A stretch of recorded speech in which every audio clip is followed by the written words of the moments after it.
At the beginning. Beginning when I was their age? I'll start at the beginning when I was TJ and Malachi's age. Growing up, I mean, just like Charlotte said, be careful, little eyes, what you see. Be careful, little ears, what you hear. Be careful, little mouth, what you say. Growing up, we saw a lot. We heard a lot. And some of them things that we seen and heard and spoke end up being part of our lives growing up. Like I grew up around violence all the time, and then eventually I was the violent one and the abuser. Then went down the road when I was their age. I seen my mom getting high, so I told myself when I was gonna grow up that eventually I was gonna do the same thing she was doing. I was gonna get high, and I was gonna see if I had the willpower enough to quit for my kids, and I did, and I just thank God for that. And let's see, started out, let's see, you're a middle child. Are you a middle child? Yes. Malachi's a middle child. I mean, when you're a middle child, you feel like the oldest one gets all the love, the youngest one gets all the love, and we're in the middle. So I kind of grew up angry all the time. Played basketball with my brother Curtis, and I think he was the first person I beat up. And but I didn't realize the things that I seen would linger, and they would eventually play a role in my life. So y'all need to be careful what you hear, what you watch, what you say. Then graduated, went to the military, and it was a lot. The military introduced me to drugs and a whole different lifestyle. I mean, I thank God everything that I went through, because it made me who I am today. Started out doing a lot of time, 2010. And I can't even remember being out of summer. And we're talking about interrupting the flesh, right? Yep. Anybody know the definition of interrupt? I looked it up: to stop the continuous progress of an activity or process. So you want me to touch on when I changed my life. It was in 2019 in Garfield County. I had my chest puffed out. I was talking to the Lord, and I was telling him everything that I was like, Lord, I was doing this, I was doing that. And he told me to write it down. Write down everything that you've been doing. Make it plain. And I wrote everything down. And I just started crying. The Lord was like, chastising me, said, you ain't been doing nothing. You think you've been doing something, but you ain't been doing nothing. I thank the Lord for saving my life. I injected enough drugs to kill myself too at one point in time. But the Lord had a different plan for my life, and I thank him for that. Could have lost my hand behind drugs. I thank the Lord for repairing my relationship with my kids. Everything that the devil took from me, the Lord gave it back tenfold. Amen. And I just want to thank the Lord for that. And I want to thank Don for giving me this moment to speak and let you guys know what the Lord's done for me. I've been going on year 5 of complete sobriety. It means no weed, no pills, no drink, no nothing. And I wanted to reach out to friends my age, but I think we need to be reaching out to the kids right now because y'all are going to be experiencing some things and going through stuff like we did. I pray y'all don't. But if what you do right now will determine, I promise, determine your future. Like y'all need to be making the choices right now that make the choices right now if you expect your future to be bright, and don't get in any more trouble. Speaking to my son back there. Yeah. Trying to think what else I want to talk about.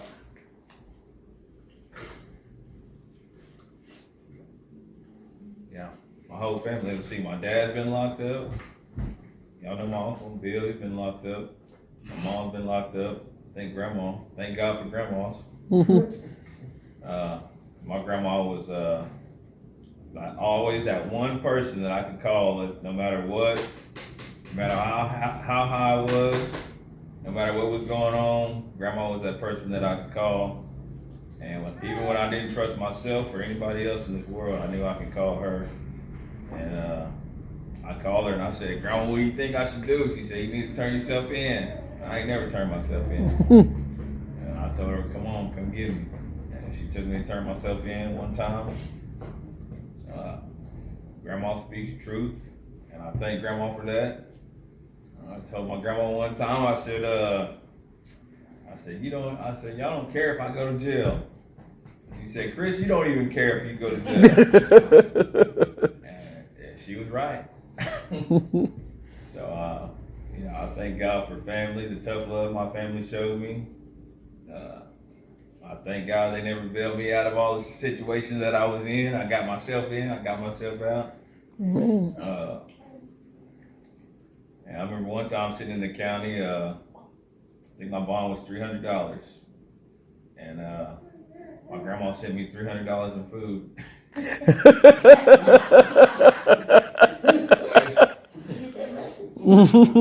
They looked at me, they looked at that receipt, they said, "What's your bond?" It's my family showing they love me, left me where I was at because they know I needed it. And I thank them for that. Interrupting the flesh. Kid, y'all's age, y'all probably, y'all gotta stay strong. That means y'all gonna have to deny your flesh daily. Your flesh is gonna wanna rise up, wanna do this, wanna do that.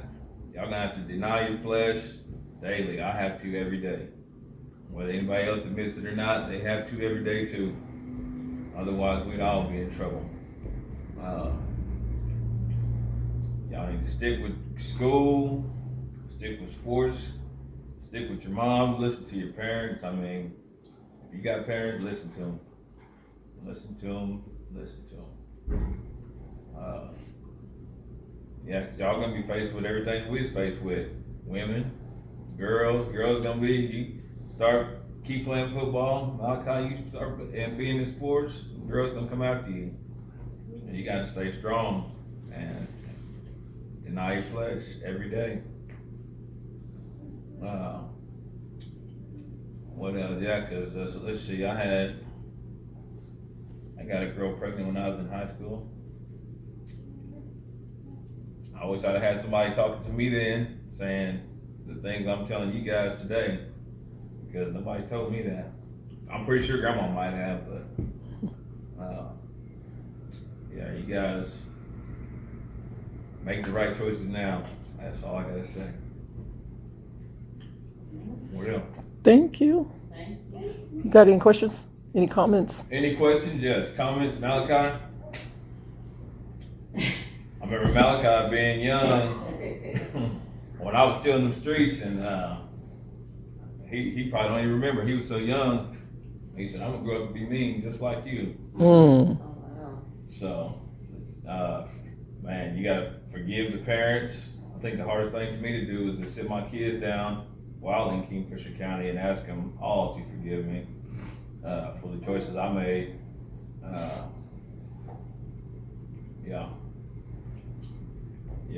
The things that we do, like Wanda, my son, Kamari, I ain't gonna say stepson, he's my son too.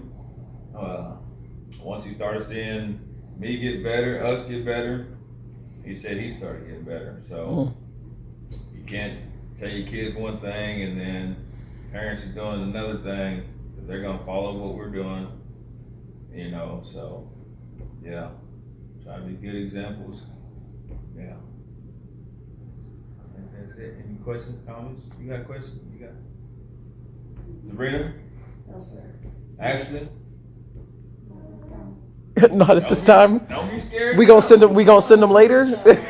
Huh? She was fellow middle child. She understands the. Oh, she's the middle child? The poor middle child. What you said is basically just lined up with everything we've heard. Like Shala started us out, and she talked about, one thing, seeing your parents do different stuff and giving them grace and mercy because they don't always know the right things to do too.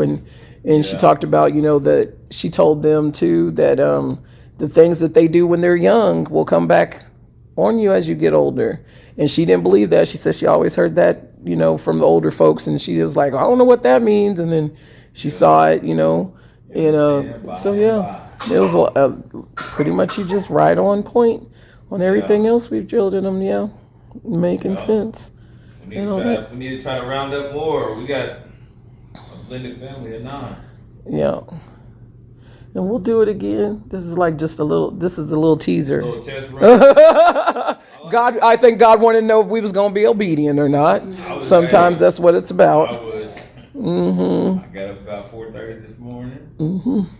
And went to play ball, went to work, Enid, all the way back to King here. Yeah. I mean, I don't take it lightly that, if the Lord wants you to speak to somebody or some kids, hey, He's done too much for me not to, so. That part. Yeah. Yeah. Yeah. So. Yeah. This is facts. TJ, you got to deny your flesh? What do you got to deny? You're a teenager. I know. I don't know. And we did talk about locker room behavior and all that stuff yesterday, remember? So. Be a leader. Seems like a pretty smart kid. Malachi is too. Just got to stay on it. Mm-hmm. I used to tell your brother, when he first was in school, I used to tell my son, if a young lady doesn't want to act like a young lady, then you make her. She climbed through the window, push her back out the window. Yeah. She throws her baby, put your clothes back on. Don't be like, yeah, I guess I better take it. No, young lady, no. Right. Right. You're not gonna act like that. It took me a long time to be able to deny my flesh. Somebody made you mad, somebody done this, somebody done something to you. I think the only time that I didn't fight somebody is when the Lord told me, you already know you can beat them up. Right. Once you try doing something different, man, I cried. I wanted so that's part of denying your flesh too, because your flesh would be like, man, I should beat him up real quick. Mm-hmm. But doing something for the Lord is way different, and it's way more powerful than any punch you can throw or anything. And that plays in with even now with your siblings. Just because your little brother does something, you can smack him in the back of the head, don't mean you always got to smack him in the back of the head. Because on the bigger scale, when we hear people talking about stuff and you think on a bigger scale, like, oh yeah, I can, not beat some guy up or not do whatever you're thinking on a bigger scale. But God has those same principles for us to show our obedience and get it built into us as a routine on the little things too. On the small things, like you're going to pick up that dime on the floor and claim it's yours and fight over your little brother for it. You're going to eat the last of something. And then, what I'm saying, when somebody else didn't get something, like there's small things that God is saying, like, are you going to be graceful in that? Are you going to be kind in that manner? Are you going to be obedient in that? Right. And then you get to the bigger things. It's not always just thinking like, okay, well, I didn't cuss nobody out today. I don't even cuss. Okay, but did you call your brother, out his name and make him feel like crap today? You know what I'm saying? Like, God don't want you doing that either. And sometimes it'd be those, a lot of times Satan gets us, he gets a lot of us because our struggles be different than what we see on TV. Yeah. And so we be struggling in these things that's still corrupting our spirit and our soul just as bad. But we're thinking, well, it ain't like so-and-so we saw doing this. I didn't cheat on my taxes. I mean, I didn't pay for this in the store, but things like that. I left when I know I owed $5 in gas, but I didn't steal, a lot. Like he gets us with them little foxes. That's what they called in the Bible, the little foxes. Yeah. You know, so you got to be of character the way God wants you to be in everything. You know, and that's how he's building you up to withstand some of the greater things that Chris is talking about has like came upon him in his life. It's those little things, and that's what we fail, I think, to tell our young people, because just like you, there's so much I've gone through that I'm like, didn't nobody tell me? Like, y'all could have told me, you know what I'm saying? And especially when you start seeing, when you get older and you see the stuff in your family, you realize it's a generational curse, and you're thinking, y'all struggled through this already. Why you didn't break down the knowledge to me? You know, generation. My dad had some burglaries. My dad, his brother had burglaries. Bill had burglaries. I got burglaries. Mm-hmm. All of it. And I mean, I'm praying for my kids, and none of my kids go to jail. And your grandpa was in jail. My Uncle Delbert. Yeah. He spent a lot of time being under the influence and being in jail. You know, a lot of time angry, a lot of time struggling with that stuff. And that's what I'm saying. Like, so the thing is to break generational curses. I think people put it off on folks like, oh, you're going to go get spiritual, you'll break the curses. How about us that already recognize that this is some behavior that was going on in our family? How about we just start breaking down the wisdom to the young folks so they can start not doing it? That's breaking curses.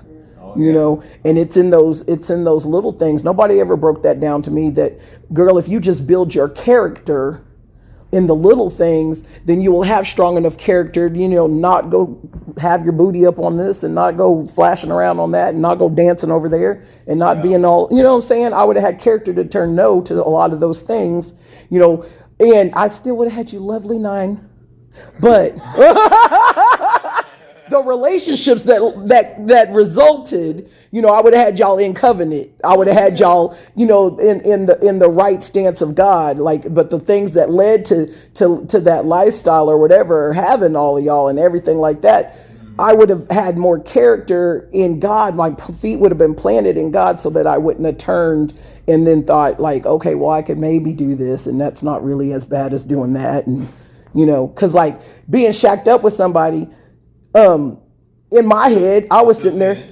Yeah, it's still sin, but in my head, I'm thinking, but we together. You know what I'm saying? You making excuses. You know what I mean? You making excuses for yourself, like, but this is my one relationship. I'm not out sleeping with a whole bunch of dudes, so it's all right that I got this one dude I'm shacked up with. And like, you know, even my second marriage, it was dull because we was just shacked up and thought, okay, well, we'll get married, and that somehow that's gonna make it better. Make it right. No, if this ain't where God put you, if this is not what God had for you, that still ain't making it, that's still not what you're supposed to do. But see, I didn't have the character to be able to go like, okay, Lord, what do you want for me? All I knew was, here's the rules and ways you're supposed to do things. Well, my grandma and them say you're supposed to be married, so why don't we get married? You know, not, you're supposed to seek God's will. Like, nobody broke that part down to me. You know what I'm saying? Like, we got a whole bunch of clergy in the family, but nobody broke down, you're supposed to seek his will. Even if that means, like, you got to turn away from a relationship you're already in. Even that means you got to break up whatever. Even if that means you got to go over there and wear egg on your face because you got to apologize over there. Even if that means you got to go do all this stupid stuff. You know, you got to follow God's will. If that means you got to leave that job, if that means you got to, you know, move to a whole nother city or whatever, you got to follow his will. Nobody broke that part down to me because they was busy just saying this is how it's supposed to look. You know, if you make it look right, you good, girl.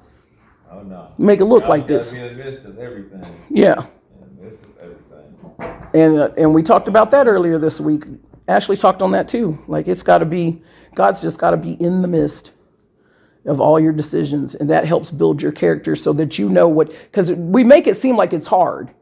You know, when you go to church and stuff, we make it seem like it's real hard to just have a life of God, but it ain't. It's real simple. You know what I'm saying? Like, you don't have to jump through all the hoops. No, but I mean, I know it's hard to deny your flesh and stuff like that. Stuff is difficult, but when you've already got the principles and you've already got the routine of knowing, like, let me seek God. For God, let me seek a relationship with him so I can understand him. It makes all that stuff real simple, because then you hear his voice in a different way. His sheep know his voice. When you hear his voice and you recognize his voice, it makes it easier to be like, well, I can't do that, even though your flesh is crying out to do it. It makes it easier when you clearly know it's God. when you don't know if it's God or just something you saw in a movie. Like, I think I'm supposed to do this. I don't know, God, am I supposed to do this? Don't let the flesh rule your life. I did for years. My flesh Yeah. ran my life. No matter what. And it ain't pretty. we I was gonna say, I mean, I don't have a question. But They sound like a question. That we, after a while, my parents we weren't in a Baptist church, we was in a non-denominational church, but it was an all-white church mostly. It was like breaking in people in Edmond. I don't know why God had us doing that. Anyway, they would have prayer and want to always talk, and me and my sister would leave like, these white people ain't got a clue what we dealing with at home. Mm-hmm. Hungry. Come on, daddy, fighting about blase. Right. My dad don't want to go to church. He still want to listen to, and y'all talking about this Jesus stuff. And then they ask us, do you have a prayer request? No. Because you don't even get me. Right. Why would I even tell you about my life? Boo, you know, Pookie over here went to jail. We have to go do whatever, and harness. They don't understand that. Right. And then they gonna ask me if I need a prayer.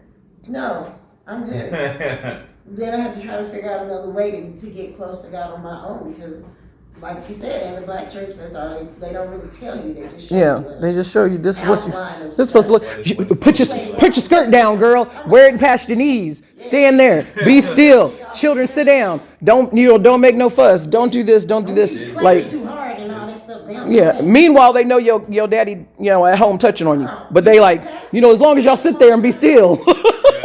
You sit in the pew and be quiet, even though we know he got his hand up your skirt. Just, like, yeah. In Jesus' name. So that was what I had a hard time. It was just learning as a teenager. What do you mean a prayer request? Yeah. What do you mean? What do I need from God? A lot. Like, right.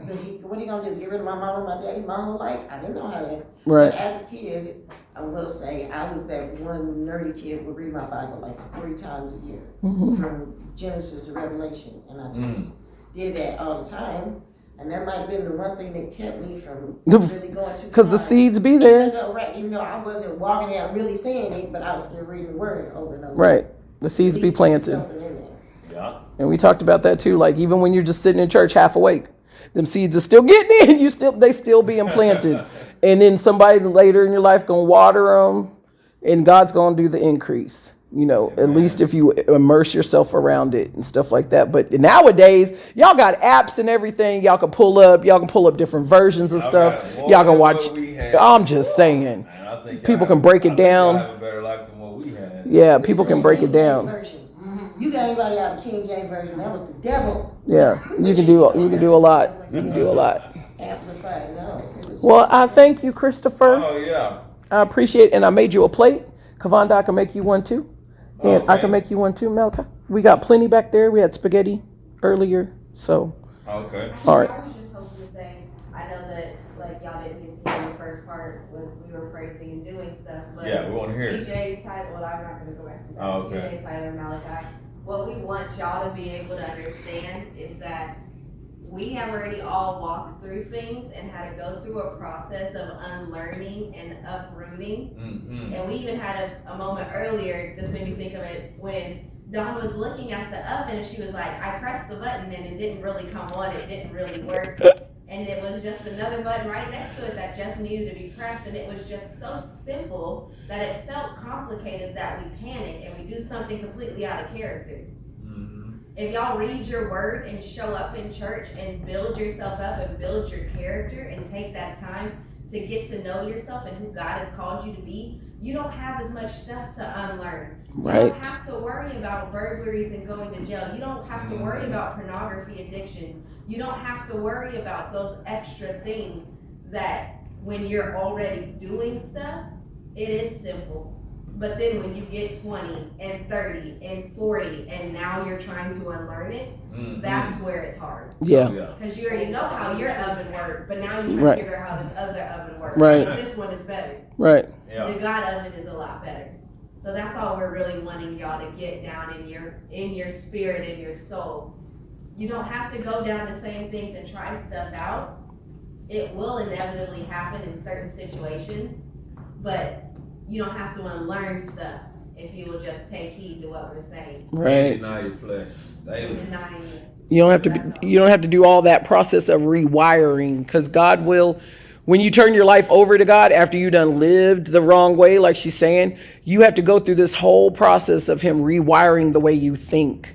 And like I was talking about when y'all came in, is the fact that like we have this enemy from the time you breathe your first breath is putting in roots and seeds the same way God is planting in us. He's planting stuff in us for us to try to see things and understand things the way He wants us to. One of our theme was like off of the Matrix. That's what our little decorations about. Okay. Because not like the movie tells it to you in a backwards way, but the Matrix is actually in the King James version of the Bible. It's mentioned 3 or 4 times in there because it talks about birth. It's talking about the womb. Matrix is actually a word for womb. And so I was explaining to the boys yesterday the fact that like just like when your mom is carrying you, they carry you in a womb, and everywhere you go, she's taking you with them, but you're protected in this womb, in this matrix, and everything she consumes is what you consume. Everything she brings you, your nutrients, only come directly from her. They don't come from nowhere else. They don't come from nothing else. You just get straight stuff from her. And that's how our life is with God. Like He keeps us in this matrix that's also in this system. But the way it's supposed to be is we're only getting our stuff from Him. We're getting our word from Him. We're getting the way we're supposed to behave from Him. We're getting our cues from Him. That's how it's supposed to be. Even though we're in this greater system, we're supposed to still walk like we're just in His kingdom because we're ambassadors. And so that's what we're saying is like you won't have to go through all that effort of rewiring, all this negative stuff and stuff that you've learned wrong. Kind of like if you talk about in your education system, the history they teach you is all about some stuff that sure enough did happen, but it left a whole bunch of stuff out of it that looks like people like us. You didn't learn all that stuff. Now they got all this issues going on, all this fight going on because they want to re-educate people and reteach them the actual story, the full story with everything involved. And now it's a big thing because all these people are upset about it. But the reason they're upset is because it's hard to relearn. It's hard to reprocess stuff once you already feel like this is how it is. When you watch the movie The Matrix, which we did yesterday after we talked about it, it was hard. It's hard for people to come out of what they thought was reality that really was a simulation to find out, like, here's what reality really is. So we're saying, like, don't do it the backwards way. Don't do it how most people do it. Do it God's way, where you're planting stuff in you now that's the truth of God. So then when you start encountering the world more and you start seeing stuff, you will immediately recognize that's a lie. That ain't what the word says about me. That ain't what the word says I can do. That ain't what the word says I can have. And you don't have to rewire so much. Have a plan. Y'all get ready to graduate, have a plan. If you don't have a plan for the world's got a plan for you. That part. You don't have a plan, pray for it. Mm-hmm. Come and grab some other folks. We all will pray. We lift you up. You got community. That part too. All right. You want to take us out in prayer? Man, I think I'm gonna have my son since he's here. All right. Right here. Take us out in prayer, Malachi. Please, sir.